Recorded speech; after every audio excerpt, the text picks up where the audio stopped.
Good morning, guys. So it's a Saturday morning today and I'm super excited. I just finished doing my makeup and I'm waiting for Omabel to get here. If you guys don't know who Omabel is, Omabel of Omabel TV. We're filming something together. She's actually leaving this evening. We were supposed to do this earlier, but then she traveled to the east at a point, and then I also traveled to the southeast. Like you guys know, like last weekend I already have a vlog on that, or that was a previous vlog before this one. So we're finally doing something. Her flight is by 11 p.m. so we want to do something quick before she leaves this evening. I'm just super excited. I don't know if you guys can tell. We've been wanting to do this for a very long time, so I'm so glad that it's finally happening. So I'm just going to wait for her to get here and then I'll show her to you guys. We just finished filming. Look at her here. Oh. I'm so excited, and I love the two videos that we made. Yeah. So one is going to go up on her channel, or should have gone up by now, and then one is going up on my channel. Oh, she's going back to that. I wish we had more time together. Like, I wanted to show her places. I know, like places in Lagos. Well, I can't really believe like 2 weeks just came by. Yes, no, so 2 weeks. Fast. That's how it flies. So fast, man. But anyway, by next year, definitely I should be back. Right? Yes. Aww. Yes. So that's it. I'll see you guys later.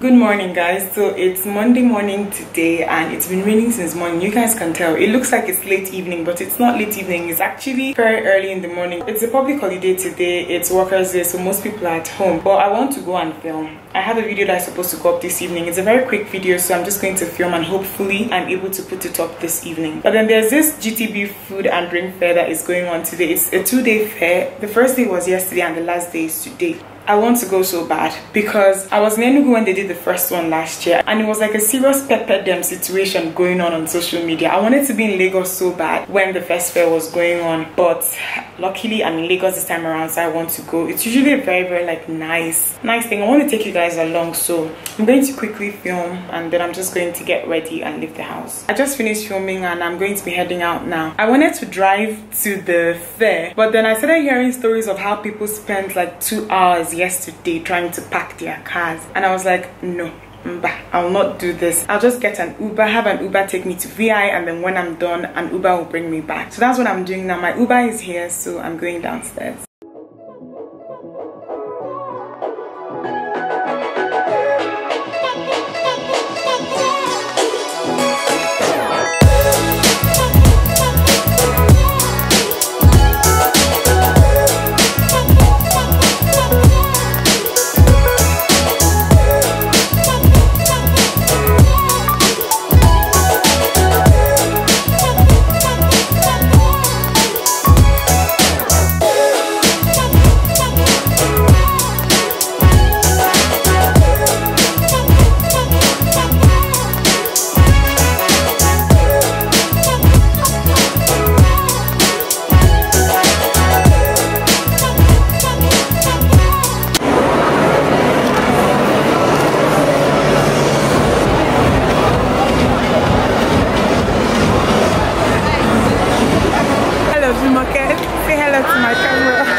This thing tastes amazing. I don't even know what it is. It tastes like heaven. Oh god, this thing right here, it tastes amazing. It tastes like there's honey inside. I want to get the name of what this is. Yeah, the name is here. Yeah. What's this called, please? I need the name. Innocent Passion, guys. Innocent Passion. This is incredible.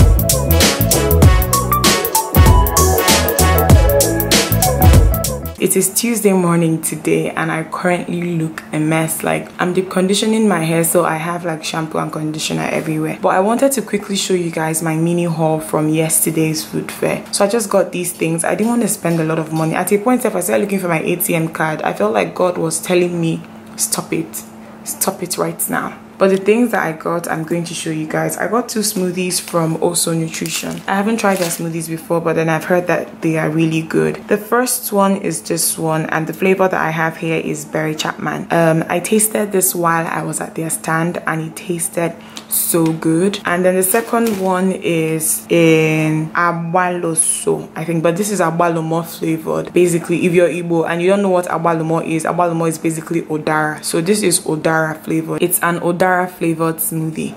And I got some cookies, and these are their chocolate chip cookies, but they are whole wheat chocolate chip cookies. And then I got a jar of chopped chili, aka atarodo, aka osensoka if you're Igbo, from a brand called Ojoro Kitchen. And the packaging on this is really good. It has the details. Focus please. Why is this thing not focusing? It has a list of everything in it here, but it's just basically chopped chili pepper inside white vinegar, and then the garlic as well is chopped garlic, and it's just chopped garlic inside white vinegar. It has everything, even a NAFDAC number. These they sold for 1,000 each, 1,000 naira each. The smoothies sold for 700 naira each, and I can't remember how much I got the cookies for. Then I also got this box of donuts here. It's from a brand called, hold on,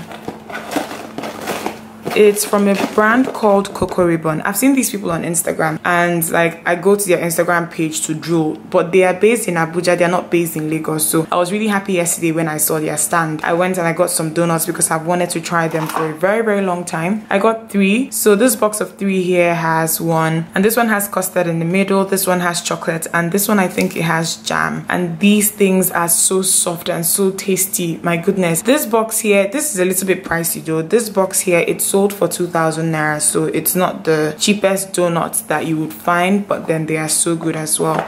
So this is my little haul. These are all the things that I got, and I like the way they all emphasize proudly Nigerian. All of this, they are made here in Nigeria and they are sold by Nigerians. That fair made me really happy because it showcased a lot of entrepreneurs, and it was just a very good feeling. Honestly, it was a very good feeling looking at all these Nigerians thriving despite of some of the bullshit that we deal with in this country. So I was just really happy.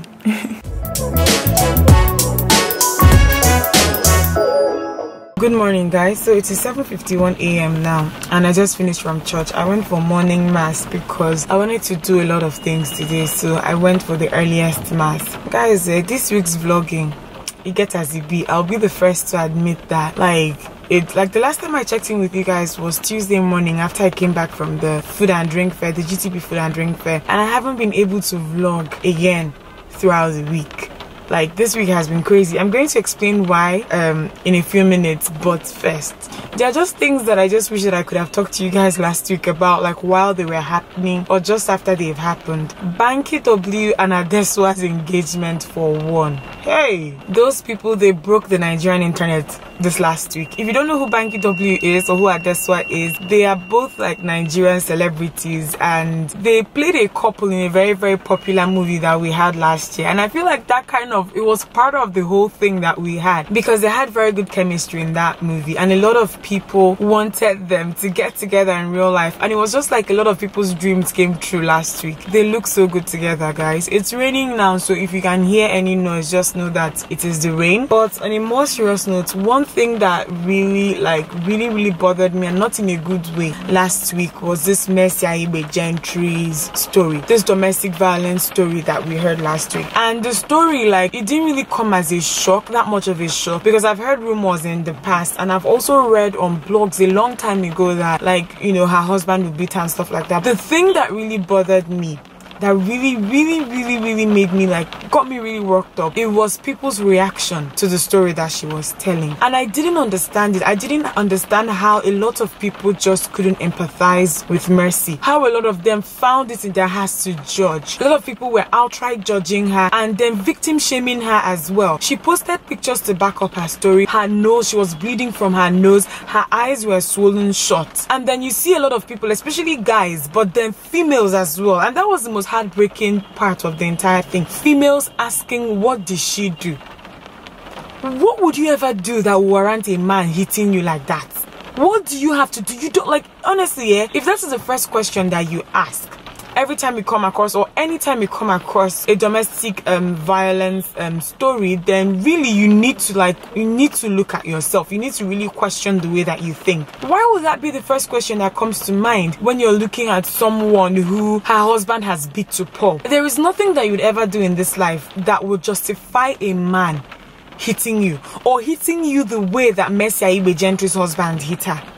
Nothing justifies it. I went on a whole rant on this on Snapchat. Like, it really hurt me that much that I just went on a serious rant talking about this. It really got me worked up, and I didn't get it. And see, any man that hits his wife is a coward, because you know the thing about men like that, they would never get confrontational with their fellow men. They wouldn't be the one who will outright go out to try to defend anyone in any situation or to fight for their right. Like, they will not confront a fellow man. They won't hit a fellow man. They will not initiate a fight with a fellow man. But they are always very comfortable hitting someone that cannot hit back. I feel like to an extent upbringing matters a lot, because a lot of these men, they grew up in households where their fathers beat their mothers without any kind of repercussions. They just beat their mothers because they could, and society backed them up for beating their wives, or found a reason to justify what they've done, you know. And like I was saying in that my rant, the number one thing that these men like to accuse women of is infidelity. If it's not infidelity, it's that they don't respect me, or that they don't do this, or that they, like, very, very stupid excuses. The only time that you hear that someone is locked up permanently is if the person ends up killing someone, which is always too late. It's not a do or die affair, in all honesty. You cannot be telling someone to stay and in jail so that another woman will not come in to take whatever from her, whereas where she is, her husband is literally trying to kill her. Because you cannot tell me that Mercy's husband was not trying to kill her. There was blood coming out from her nose, a lot of blood. Do you know how many times you would have hit someone on the head for her to have that much bleeding?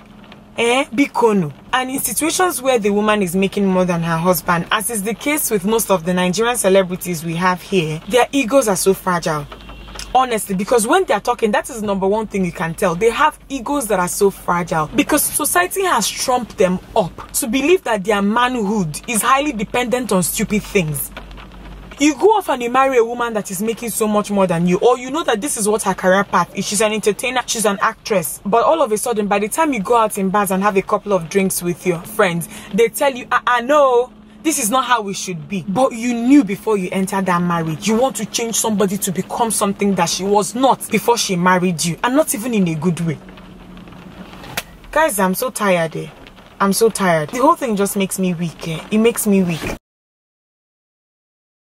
See guys, I'm tired of waking up to these ridiculous stories, these horrible stories of domestic violence, be it on social media, be it in real life. I'm just tired. I've just come off Instagram. I went to go and read the post that Mercy Aigbe Gentry put up this morning, and I'm just not happy right now. Like, I'm just pissed because of the comments on that post. See, there is something wrong with you if the first question you ask after a man has beat his wife to pulp is, what did she do?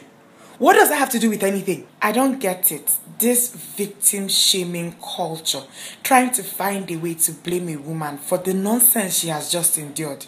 Nothing justifies laying your hands on a woman, like beating a woman the way that Mercy Aigbe Gentry's husband beat her. Nothing justifies it. Domestic violence is a very, very sensitive topic for me, and I know people who have been victims in real life. The stories that they tell, just very similar to what Mercy is telling now, always. I feel like it's an ego problem for a lot of these men. Their upbringing and the kind of company that they keep, it has a lot to do with it as well. And for 99% of the cases that I've heard, the number one thing that these men always accuse women of is infidelity. If it's not infidelity, it's they don't respect me. And then in about 98% of these cases, 98 of 99%, the accusations are always false. They are mostly always false. And then I'm always like, if this is what you truly believe about this woman and you can't resolve it with her, then go your separate ways. You can't beat another human being into submission. It just really, really irritates me when you see people, especially women. If you go under Mercy's post, there are women there victim shaming Mercy. The truth is that domestic abuse and psychological abuse, they go hand in hand. And this is the reason why when you try to get some of these women to leave, they don't. A lot of them just believe that their entire life will amount to nothing if they leave that marriage, and that's a lie. It's just what they've been conditioned to believe. They hold on to their children, they hold on to little things, and they just use that as an excuse not to leave. And like my mom would say, if they kill you, who will take care of your children?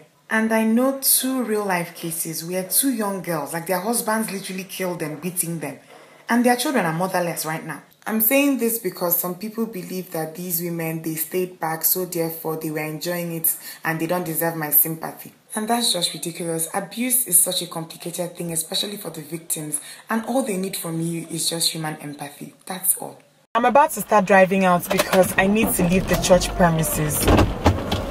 But the car is on now, so the audio is going to be a lot different, a lot more noisy. But I hope that you guys can hear what I'm saying. The reason why I wasn't able to vlog as much last week was because I was supposed to travel this coming week. I was supposed to travel on Tuesday. I was supposed to travel to Italy. I wanted to go on pilgrimage. So I was traveling as part of a group. The problem was that the group that I was traveling with, they messed up the application. Apparently the church didn't apply because it wasn't an individual thing. It's a group thing, so like the church kind of handles the entire application, like the details you put in and all of that. So they, according to what they were, I don't really know what it is, but it was something about us not going through the proper country, that we were supposed to have applied through another country and not the country that the application was put into. Does that even make any sense? And that was the first time that I'd ever put in any type of application as part of a group. All the other visas I've ever gotten in my life, I always go like as an individual or with a family member, and my visas, they've always given me visa. The applications were denied, but it wasn't just me, it was everybody that applied. So I spent this entire week running around like a chicken with my head cut off, filming back to back, editing back to back, because I didn't want to not have content like go up on a regular schedule last week. I just kept on filming, just doing everything that I had to do so that I wouldn't have to struggle when the visa came out. I knew that something was up because we were supposed to have gotten a response from the embassy way before we did. So I knew that something was up, but I wasn't sure what it was. So the applications, they were denied. So it's kind of a relief because now I know where I stand, I know what I'm doing, and like it just took off a lot of pressure from me. So yeah, I had to go out and go and buy ingredients to cook today because I have just been eating like a pig this past month of April. Like my diet and healthy eating, it was literally non-existent for me in the month of April. I didn't even put any kind of effort towards the entire thing.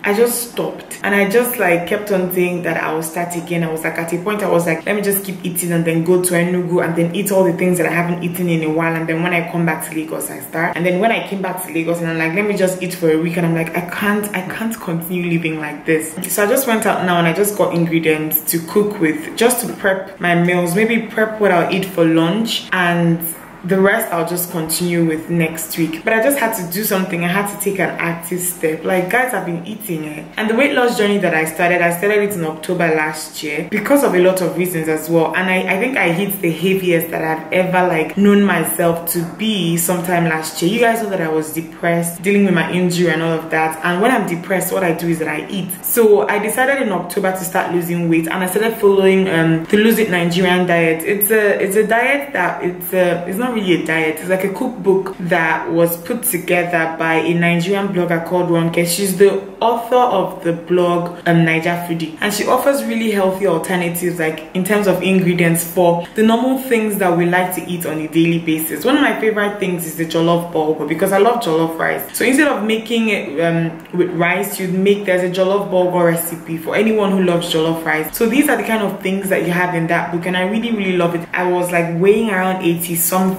so I started to Lose It Nigerian diet and I lost like 10 kg within 4 months. But I feel like I've done a lot of damage this past month because I think I've gained about 3 kg back. So I have to work towards losing it. I normally just take Sundays to kind of just chill, relax, and then catch up on YouTube videos. But I'm going to be cooking today alongside everything else, and I want to make sure that this video goes up today. So yeah.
Guys, please, I'm tired. I'm not in any way near done. I still have things to like cook and prep. I think I'm going to continue tomorrow morning. So I'm just going to store what I have now in the fridge and continue tomorrow. I'm waiting for the bread to cool. Once it cools down, I'll put it in the fridge. But I want to go and start editing this video because I want it to go up this night. If it doesn't go up this night, it's going to go up first thing tomorrow morning. But hopefully it goes up tonight. So I'll see you guys next week.